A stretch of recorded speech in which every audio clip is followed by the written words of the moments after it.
plano dito ang ating mahal na Congresswoman, si Ma'am Dimple Mastura, kasama niya ang ating incumbent na Mayor, Honorable Kaharpi Ibay, at saka ang kanyang kasamang si Chairman Mahal Ali, na mayroon silang medical mission para dito sa atin sa Barangay Sarmiento. Siguro nag-meeting kami kahapon, baka yung mga kasamahan sa Maguindanao del Norte, yung corregidor na mga opisyalis natin, mga mayors, board members,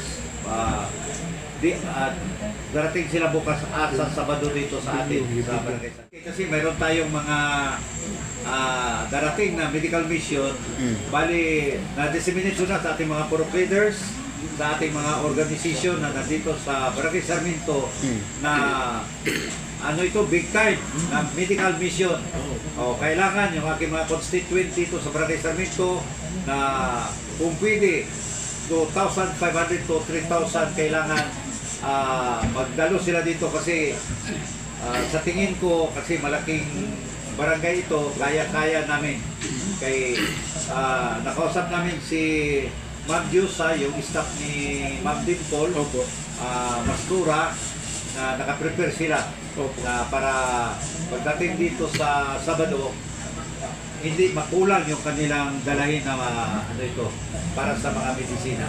Una, yung i-heal natin yung ating medical mission doon sa Central Elementary School, kasi malaki yung area natin, mayroon tayong malaking cover court. Nanghihingi kami ng tulong sa ating principal, kay Sir Ali, na willing naman siya na magpahiram ng kanyang cover court para naman ito sa ating mga constituent na kailangan talaga nila ng mga tulong ng nasa gobyerno. Ganun pa rin, sir, bali continuous pa rin yung programa ng ating Mindanao State University.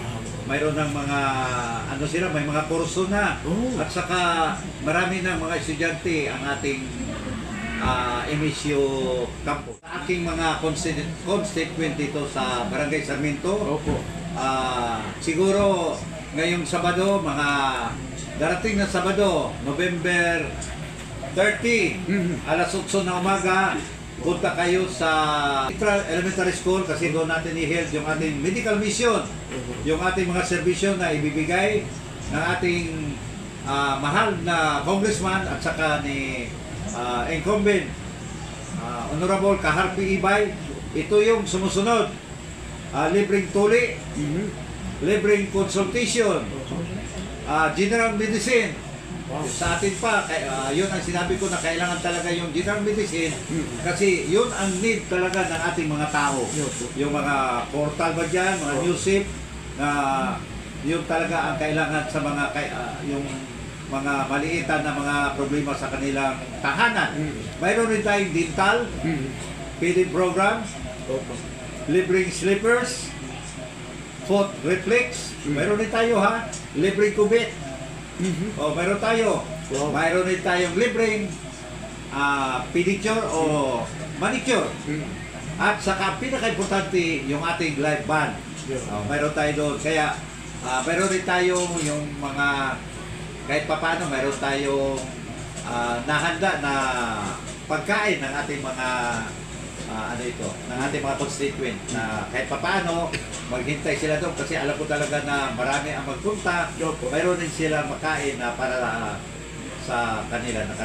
Nakaredy rin ang ating mahal na mayor at saka ang ating mahal na congressman, Ma'am Dimple Mastura.